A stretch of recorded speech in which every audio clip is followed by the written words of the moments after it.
ଚାନ୍ଦବାଲିର ମା ଦକ୍ଷିଣେଶ୍ୱରୀ କାଳୀଙ୍କ 39ତମ ସ୍ୱର୍ଣ୍ଣକ୍ଷେତ୍ର ଦିବସ ପାଳିତ ହୋଇଛି। ଓଡ଼ିଶାର ନୌବାଣିଜ୍ୟ ବନ୍ଦର ନଗରୀ ଚାନ୍ଦବାଲିରେ ଶୋଭା ପାଉଛନ୍ତି ମା ଦକ୍ଷିଣେଶ୍ୱରୀ କାଳୀଙ୍କ ପୀଠ। ମା ଦକ୍ଷିଣେଶ୍ୱରୀ ମା କାଳୀଙ୍କ ପୀଠରେ ଆରମ୍ଭ ହୋଇଛି ମା କାଳୀଙ୍କ ସ୍ୱର୍ଣ୍ଣକ୍ଷେତ୍ର ଦିବସ। 5 ଦିନ ଧରି ଏଠାରେ ଚାଲିଛି ପୂଜାର୍ଚ୍ଚନା। ପ୍ରତିଦିନ ହଜାର ହଜାର ଭକ୍ତଙ୍କ ସମାଗମରେ ପୀଠ ହୋଇଛି ଉତ୍ସବ ମୁଖର। ମାଙ୍କର ପୂଜା ନୀତିକାନ୍ତି ଆରମ୍ଭ ହୋଇଥିଲା। ପୂଜା ନୀତିକାନ୍ତି ପରେ ତାପରେ ମାଙ୍କର ଜନସାଧାରଣ ଭୋଗ ଆରମ୍ଭ ହୋଇଥିଲା। ଭୋଗ ସରିଲା ପରେ ମାଙ୍କର 108 କଳସ ଶୋଭାଯାତ୍ରା ସନ୍ଧ୍ୟା ସମୟରେ ଯାଇଛି। କଳସ ଶୋଭାଯାତ୍ରା ପରେ ରାତିରେ ମାଙ୍କର ମହାସ୍ନାନ ହେବ। ମହାସ୍ନାନ ପରଠାରୁ ମାଙ୍କର ଉପଚାର ପୂଜା, ଚଣ୍ଡୀପାଠ, ଷୋଡ଼ଶୋପଚାର ପୂଜା ସହିତ ଯେମିତି ନୀତିକାନ୍ତି ସହିତ ପୂଜା ହେବା କଥା ହେବ। ଖଣ୍ଡମଣ୍ଡଳର ଆରାଧ୍ୟ ଦେବୀ ହେଉଛନ୍ତି ମା କାଳୀ। ମା କାଳୀଙ୍କର ଯେଉଁ ପାଷାଣ ବିଗ୍ରହ ଅଛି ସେ ପାଷାଣ ବିଗ୍ରହର ଆଜି ହେଉଛି ପ୍ରତିଷ୍ଠା ଉତ୍ସବ। ଆମେ ତାକୁ କହୁଛେ ସ୍ୱର୍ଣ୍ଣକ୍ଷେତ୍ର ଉତ୍ସବ। ଏହା 39ତମ ସ୍ୱର୍ଣ୍ଣକ୍ଷେତ୍ର ଉତ୍ସବ ଭାବରେ ବିଦିତ। ଆପଣମାନେ ଦେଖୁଥିବେ ହଜାର ହଜାର ମା ଭଉଣୀ ମା ମାଉସୀ ମହିଳାମାନେ ଆଜି କଳସ ଶୋଭାଯାତ୍ରାରେ ଗୋଟେ ଦିବ୍ୟ ଆଉ ଭବ୍ୟ କାର୍ଯ୍ୟକ୍ରମ ଏଠାରେ ଅନୁଷ୍ଠିତ ହେଲା। ଏଇ ଯେଉଁ ସ୍ୱର୍ଣ୍ଣକ୍ଷେତ୍ର ଉତ୍ସବ ଅବସରରେ ଆସନ୍ତାକାଲିଠାରୁ ଏଠି ସଂକୀର୍ତ୍ତନ ଆରମ୍ଭ ହେବ। ତା ପରଦିନଠାରୁ ବିଶ୍ୱଶାନ୍ତି ମହାଯଜ୍ଞ ଆରମ୍ଭ ହେବ।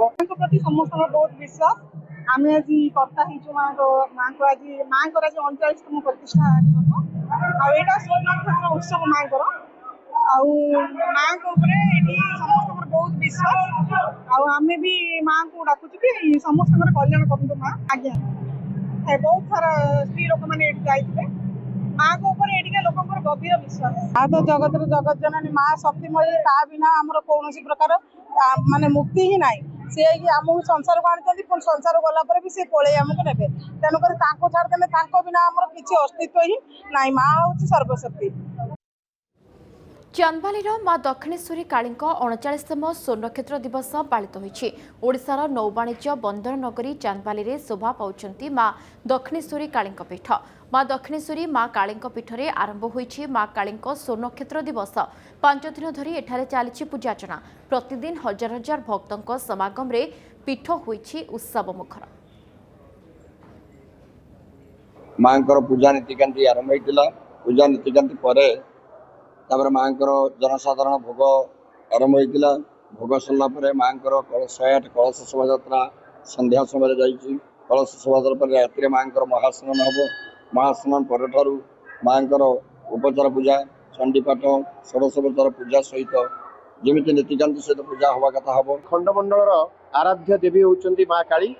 ମା କାଳୀଙ୍କର ଯେଉଁ ପାଷାଣ ବିଗ୍ରହ ଅଛି ସେ ପାଷାଣ ବିଗ୍ରହର ଆଜି ହେଉଛି ପ୍ରତିଷ୍ଠା ଉତ୍ସବ। ଆମେ ତାକୁ କହୁଛେ ସ୍ୱର୍ଣ୍ଣକ୍ଷେତ୍ର ଉତ୍ସବ। ଏହା 39ତମ ସ୍ୱର୍ଣ୍ଣକ୍ଷେତ୍ର ଉତ୍ସବ ଭାବରେ ବିଦିତ। ଆପଣମାନେ ଦେଖୁଥିବେ ହଜାର ହଜାର ମା ଭଉଣୀ ମା ମାଉସୀ ମହିଳାମାନେ ଆଜି କଳସ ଶୋଭାଯାତ୍ରାରେ ଗୋଟେ ଦିବ୍ୟ ଆଉ ଭବ୍ୟ କାର୍ଯ୍ୟକ୍ରମ ଏଠାରେ ଅନୁଷ୍ଠିତ ହେଲା। ଏଇ ଯେଉଁ ସ୍ୱର୍ଣ୍ଣକ୍ଷେତ୍ର ଉତ୍ସବ ଅବସରରେ ଆସନ୍ତାକାଲିଠାରୁ ଏଠି ସଂକୀର୍ତ୍ତନ ଆରମ୍ଭ ହେବ। ତା ପରଦିନଠାରୁ ବିଶ୍ୱଶାନ୍ତି ମହାଯଜ୍ଞ ଆରମ୍ଭ ହେବ। ମାଙ୍କ ପ୍ରତି ସମସ୍ତଙ୍କର ବହୁତ ବିଶ୍ୱାସ। ଆମେ ଆଜି କଥା ହେଇଛୁ ମାଙ୍କର ଆଜି 39ତମ ପ୍ରତିଷ୍ଠା ଦିବସ। ଆଉ ଏଇଟା ସ୍ୱର୍ଣ୍ଣକ୍ଷେତ୍ର ଉତ୍ସବ ମାଙ୍କର। ଆଉ ମାଙ୍କ ଉପରେ ଏଠି ସମସ୍ତଙ୍କର ବହୁତ ବିଶ୍ୱାସ। ଆଉ ଆମେ ବି ମାଙ୍କୁ ଡାକୁଛୁ କି ସମସ୍ତଙ୍କର କଲ୍ୟାଣ କରନ୍ତୁ ମା। ଆଜ୍ଞା, ବହୁତ ସାରା ସ୍ତ୍ରୀ ଲୋକମାନେ ଏଠି ଯାଇଥିଲେ। ମାଙ୍କ ଉପରେ ଏଠିକା ଲୋକଙ୍କର ଗଭୀର ବିଶ୍ୱାସ। ଆଉ ତ ଜଗତର ଜଗତ ଜନନୀ ମା ଶକ୍ତିମୟୀ, ତା ବିନା ଆମର କୌଣସି ପ୍ରକାର ମାନେ ମୁକ୍ତି ହିଁ ନାହିଁ। ସିଏ ଆମକୁ ସଂସାରକୁ ଆଣିଛନ୍ତି, ପୁଣି ସଂସାର ଗଲା ପରେ ବି ସେ ପଳେଇ ଆମକୁ ନେବେ। ତେଣୁକରି ତାଙ୍କୁ ଛାଡ଼ିଦେଲେ ତାଙ୍କ ବିନା ଆମର କିଛି ଅସ୍ତିତ୍ୱ ହିଁ ନାହିଁ। ମା ହେଉଛି ସର୍ବଶକ୍ତି।